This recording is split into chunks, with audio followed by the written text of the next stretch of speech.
The Ring of the Silver Spurs heralds the most amazing man ever to ride the prairies of the early West, Hopalong Cassidy. This famous hero thrills his 60 million fans with action and dangerous adventure. In the role of Hopalong Cassidy is the popular star of the motion picture series, William Boyd. And now, another exciting story of the early West, The Golden Lure.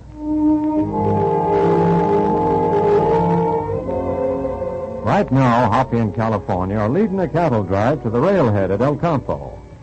After passing through the tough outpost town of Warpaint, Hoppy and his cowwaddies halt their herd in the Bar 8 range for water before pushing on.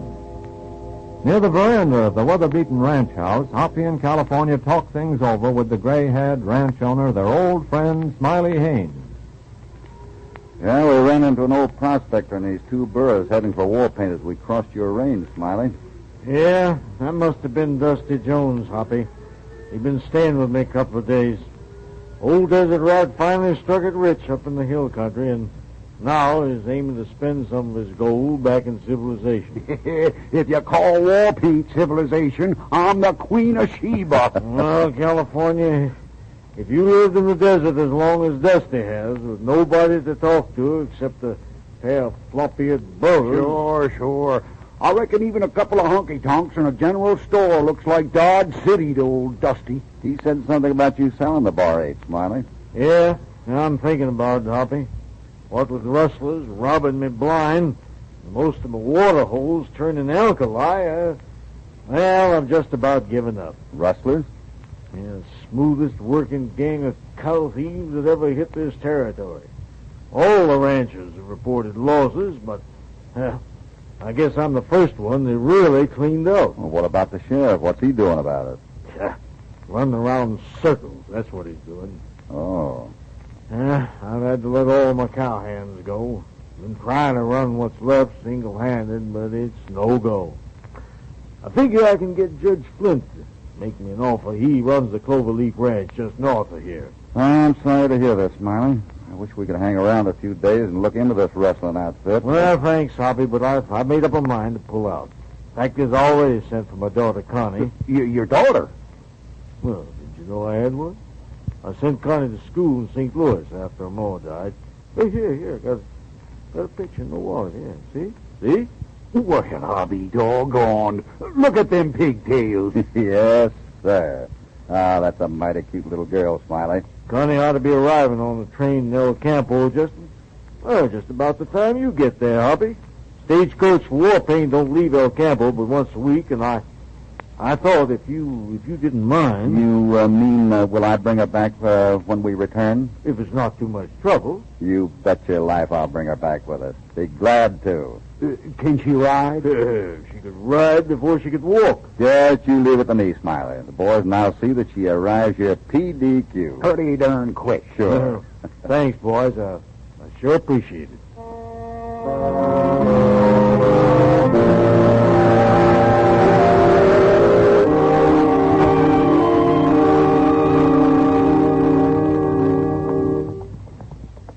I'm afraid Smiley's little gal didn't get into El Campo on that train after all, California. Station agent says he didn't see any youngster get off. Well, he might have just missed seeing her. Maybe. Here's the Wells Fargo Express office. She may have come directly here to inquire about the next Wells Fargo coach going north.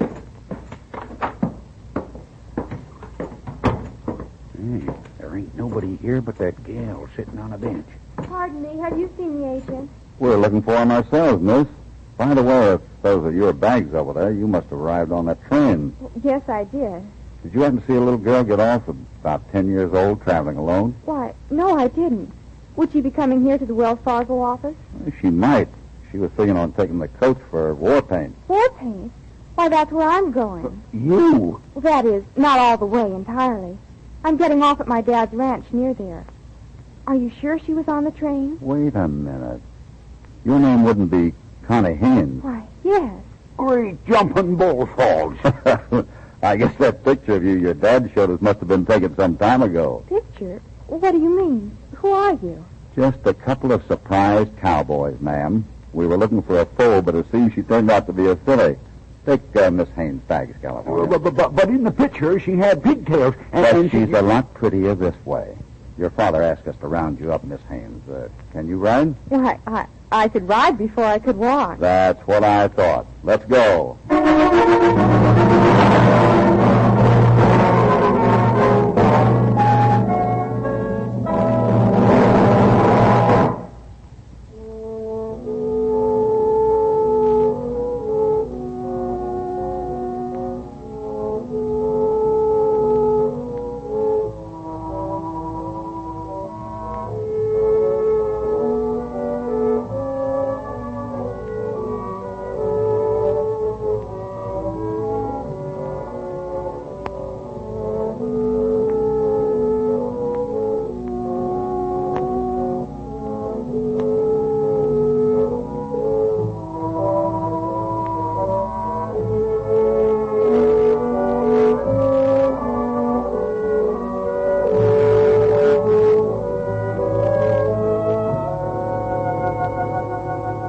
Now back to Hopalong Cassidy and our story, The Golden Lure.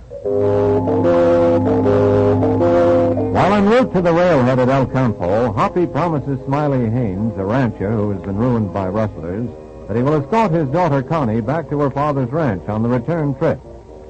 Under the impression that Connie is a 10-year-old child, Hoppy and California are pleasantly surprised to find that she is an attractive girl of 19. After 3 days on the trail heading back to their home spread, Hoppy, California, and Connie are crossing the Cloverleaf Cattle Range, just north of Smiley Haynes' Bar 8 ranch. After 9 years away from home, I've almost forgotten how wonderful this country is.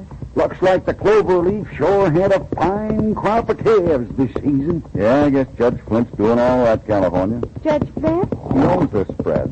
They call him Judge because he was once brand inspector for this territory. Oh. Well, if Dad's ranch is anything like this one... I'm afraid things are a little different on the Bar 8, Connie. I didn't mention it before because I didn't want to spoil things for you. What do you mean? Well, since your dad didn't write you himself about it, I guess I ought to let him tell you. I just don't want you to get, to expect too much and to be disappointed when you get there. Oh, I see. Come on, let's make time.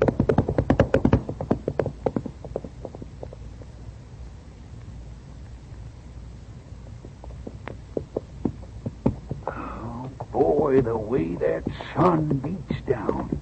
Aren't we almost there? Oh, we've been on your dad's range for the last 2 miles. The ranch house is about a mile further on. Hoppy, notice that lone buzzard flying overhead? Yeah, he's been wheeling around up there ever since we came into sight. Must be something dead around here. He wouldn't be staying up there in one place, just circling lazy-like. Whatever he's waiting for isn't quite dead yet. Oh, nice drawing room conversation. I wouldn't call this drawing room, Connie. Out here, life and death are sometimes pretty close together. Hoppy, let's cut across over through that cottonwood patch. There's a watering pond between the trees. See it shining in the sun? I guess our horses could stand a drink. Come on, Topper.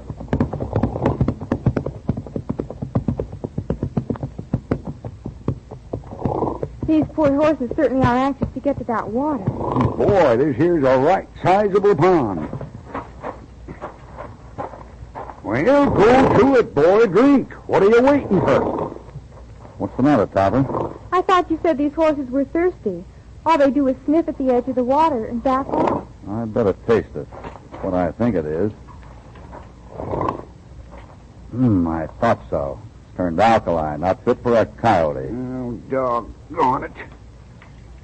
Well, no use skipping stones across the water, California. Might as well ride on and get a drink at the well over at the ranch house. Well, just one more. That one gleamed in the sun like it was made of gold, didn't it?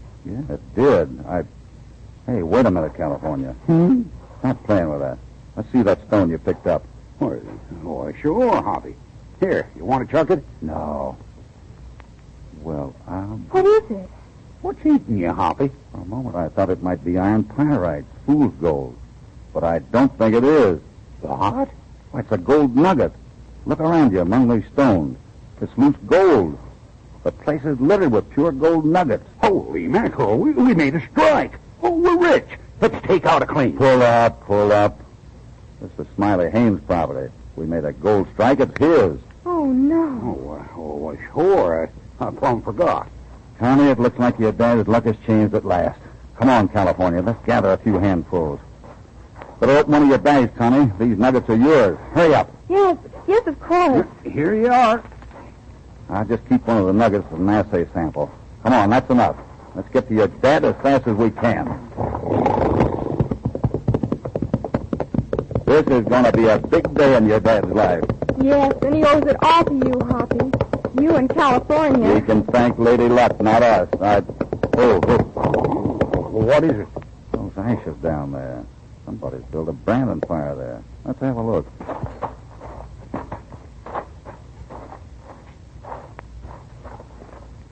What's so unusual about that? Let's go see my father. Sure. We're going to, Connie. That fire and all these tracks around here looks kind of funny, that's all. You don't brand calves this time of year. Hey, these ashes are still warm. Yeah, and that buzzard circling right above us. Wait. What's that? What? In the shadow of that mesquite. It's a man. Come on. Hoppy, it's Smiley. Smiley Haynes. Dad, what's the matter? He's been shot. Smiley, it's Cassidy. We brought your daughter. Daddy, what's happened? Smiley, who did it? Do you hear me, Smiley? Who did it? Connie, gal. We better get him to a doctor, quick. Don't move him, Connie. Easy. Rustlers. Rustlers? Who were they? Who were they, Smiley? They were...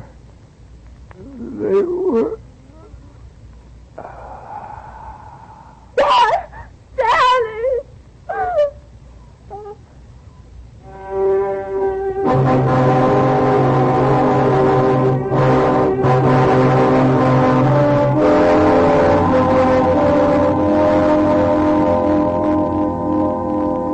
How much longer you figure we'll be staying here at the Bar 8, Hoppy? It's been over 4 days now, Well, I wanted to see the girl through the worst of it, California. These last few days, the inquest and all, it's been pretty tough on her. Yeah, I know, poor kid. But, well, what next? It looks like Judge Flint heading this way on his paint horse. Yeah, we ain't seen him since the coroner's jury met. Morning, gentlemen. Howdy, Judge. Just coming from town? Yes, I was over to the sheriff's office, Cassidy.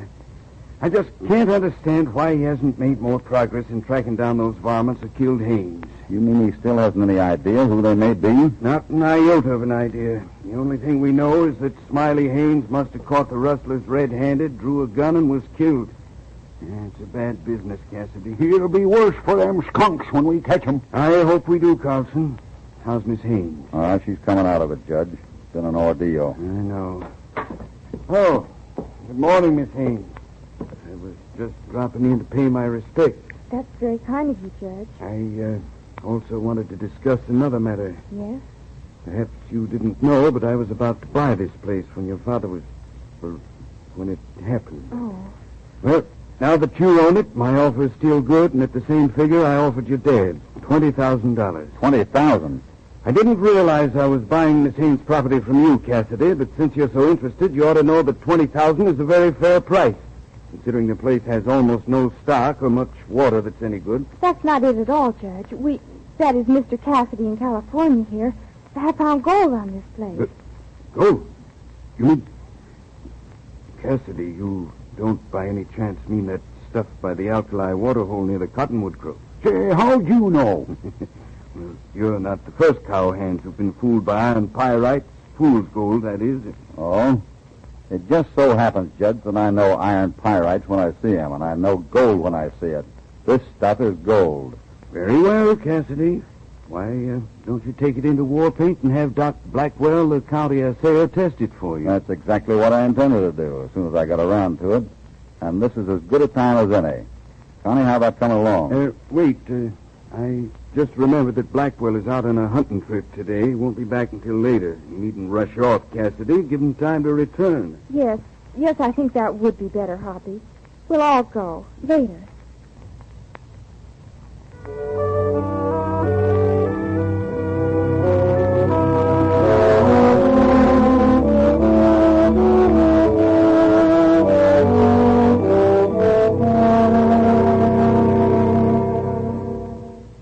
want me to run an assay on this piece of rock, eh? Well, I can tell by just looking at it what it is, cowboy. Iron pyrites, that's what it is, fool's gold. Oh, Hoppy, Judge Flint was right. Look, Doc, I didn't ask you to just look at that sample. I asked you to run an assay on it. Okay, cowboy, it's your money. Now, let's see, where's that nitric acid? Now, the testing jar. Oh, yes, now your sample. I put it in here, I pour the acid.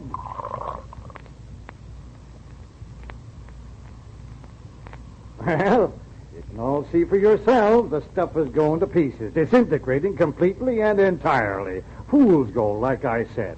That'll be $5. Oh, doggone it, Hoppy. I could have swore it was gold. Let's go. Here's your money, Doc. Hope you enjoyed your hunting trip today. Hunting trip? What hunting trip? Forget it. Let's get out of here, Connie.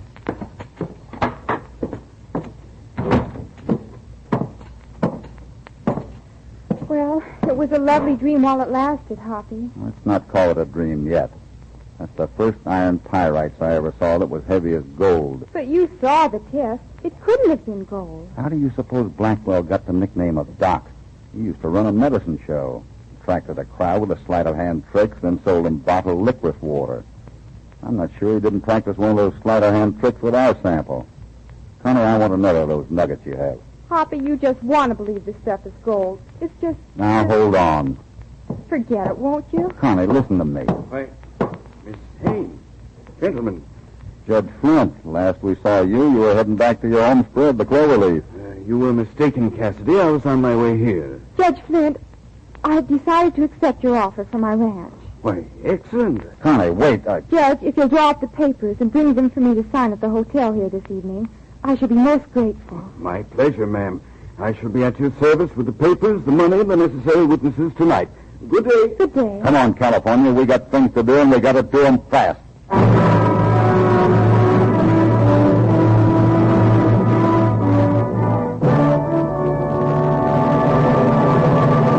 Before we continue, here is a word from your announcer.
Now back to Hopalong Cassidy and our story, The Golden Lure. With the murder of Hoppy's friend, Smiley Haynes, still unsolved, Hoppy is trying to prevent Haynes' daughter, Connie, from selling the Bar 8 ranch for a song to Judge Flint, owner of the neighboring Cloverleaf spread. But Connie is finally convinced that the gold Hoppy discovered on the place is actually iron pyrites and worthless. Discouraged, she's agreed to sign the papers that night. In the meantime, Hoppy and California ride back to the place where they discovered the nuggets in order to secure another sample of loose gold. California, I can't get over the feeling that Doc Blackwell palmed the sample I gave him and substituted iron pyrites in that test. Well, why do you reckon Judge Flint said Blackwell was out on a hunting trip when he wasn't? Looks like the judge wanted to delay our seeing Blackwell so he could get to him first. Hey, there's the cottonwood grove and the water hole beyond it. We ought to find enough loose nuggets to... Down, California. What's the Sam Hill? It's an ambush. Keep down behind this rise. Can you see him? I had a glimpse as we hit the dirt there among those cottonwoods. Hoppy, I'll bet we've run into some of them cattle thieves, putting their brand on bar 8 calves. I wouldn't be at all surprised. Did you get him? I only saw his hand as he poked it around a tree to shoot, but I think I winged him. He dropped the gun. Listen, they're getting out. They're riding back through the woods. Come on. Don't waste your bullets. They're already past the cottonwoods. Those low-down sidewinders. Looks like they rounded up about a half dozen yearlings here. There's their branding fire. Yeah, must be about the last of the bar 8 critters. Hey, wait a minute. Hoppy, look at the brands on them yearlings. Cloverleaf. They're cloverleaf stock. Just changed from bar 8. What are you talking about? Those brands are old, healed up long ago. If you'll take a closer look, you'll see that it's the bar 8 part that's healed up. But that third loop on the 8th is still fresh and raw. Every one of them, just made. What? Take a good look. Smiley's brand has a bar running to the middle of the 8th. Right in an extra loop on that 8 with a hot running iron, and what have you got? A clover leaf. Well, I'll be... Then those hombres who were shooting at us, they must have been Judge Flint's men. Just like 1 and 1 makes 2. You're getting good, California. So it's Judge Flint who was robbing Smiley, and now his daughter. What are we going to do? First, we collect a few more sample nuggets from the edge of the water, and then we're going to pay our friend Doc Blackwell another little visit.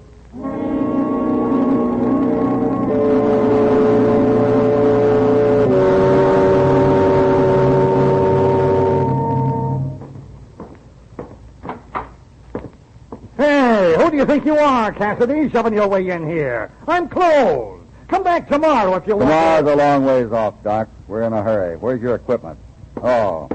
Hey, what do you think you're doing? Running an assay, Doc, in person. I wasn't too happy about the way you ran that assay earlier today. This one I'm doing myself. I'll have you thrown in jail for this.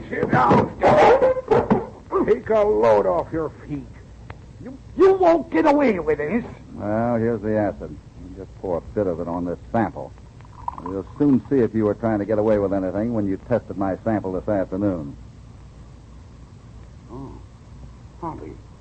Hoppy, it's dissolving. It is fool's gold. Yeah. I thought it felt a little different from the sample I picked up earlier. You thought, eh? You weren't happy with my assay, were you?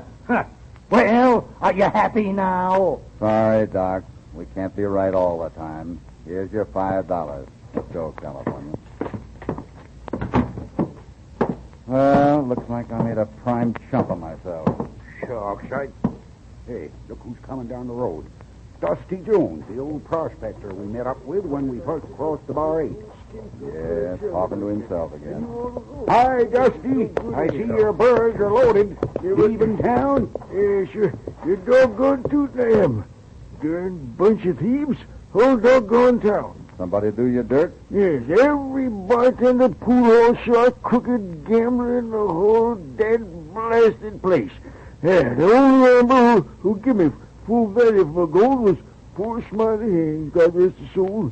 These others, Smiley. the only honest man in these parts. Besides you in California, I ain't so sure of California. Now, look at here, you old horn toad. Wait a minute.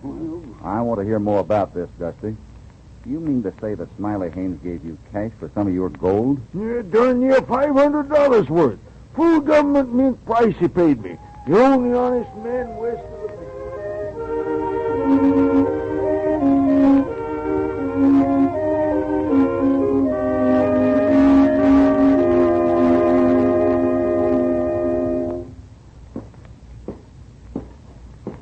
I sure hope Flint ain't left the hotel yet. Connie's room is at the head of these stairs, according to the woman sitting on the porch.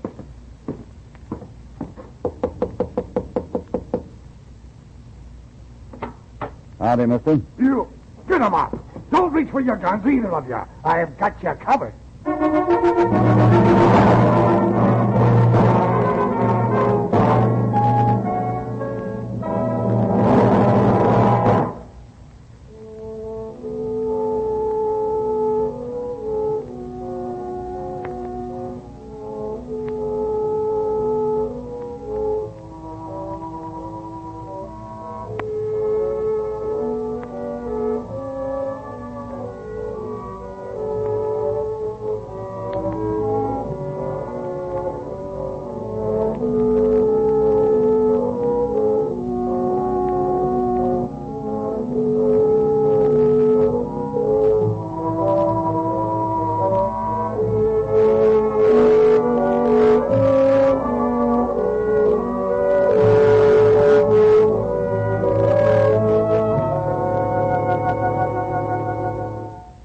Now back to Hopalong Cassidy. What is it? Who is it, Duke? Cassidy and Carlson. I got 'em covered. Connie, do your guests usually throw guns on your old friends? We were just dropping in for a visit. Mr. Brixton, what's the meaning of this? Duke, you fool. Put that gun up. I wouldn't risk drawing that gun again, Duke, especially when you've only got your left hand to work with. What happened to the other one? It's all bandaged. I burned it. What's it to you? Hot lead does leave a nasty burn, doesn't it? Hoppy, what are you talking about? Mr. Brixton is Judge Flint's foreman. I know. We met before, not long ago, up at the Cottonwood Grove. Hey, Duke? Miss Haynes, you must excuse me, but I didn't know you were expecting visitors. Oh, she wasn't, Judge. We just dropped in to say hello and to inquire whether or not she sold you her ranch yet. I've signed the papers, and Judge Flint has paid me the money in full. So don't waste your breath trying to talk me out of it, please. Well, I wouldn't dream of it, Connie. You made a very good deal. Congratulations. You've changed your mind all of a sudden, haven't you? Shucks, that's why Hoppy's mind is so clean. He keeps changing it all the time. California. My foreman and I will have to leave you with these two clowns, Miss Haynes. We've got to get back to the Cloverleaf. Of course. May I wish you a pleasant trip east? Thank you, Judge. Goodbye. Goodbye. Let's go, Duke. So you decided Judge Flint was paying me a fair price after all, did you? A fair price. Why, Connie, Flint thinks he's getting away with murder. What do you mean? He thinks there really is a gold mine by the Alkali Pond. What are you talking about? He said it was iron pyrite. Sure, that's what he said, and so it is, most of it. But the only reason he paid you $20,000 for that worthless stretch of desert that used to be a ranch is that he really thinks there's gold there. I don't understand. Well, he and that crook Blackwell pulled a phony assay on us the first time, Connie, because that sample was real gold, and Judge Flint knew it was real. Because he's found gold there before.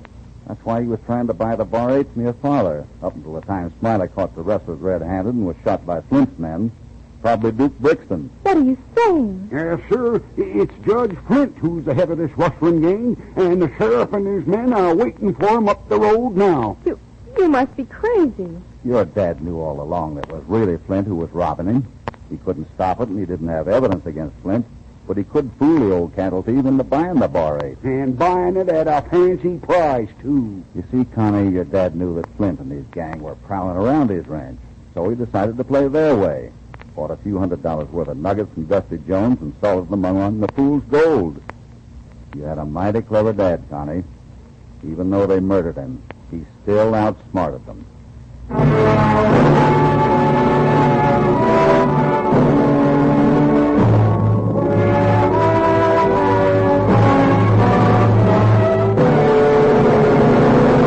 Goodbye from Hoppy in California as we bring to an end another thrilling episode. Hopalong Cassidy, starring William Boyd, is transcribed and produced in the West by Walter White, Jr. The Golden Lure was written by Irvin Ashkenazi. All stories are based upon the characters created by Clarence E. Mulford. This is a Commodore production.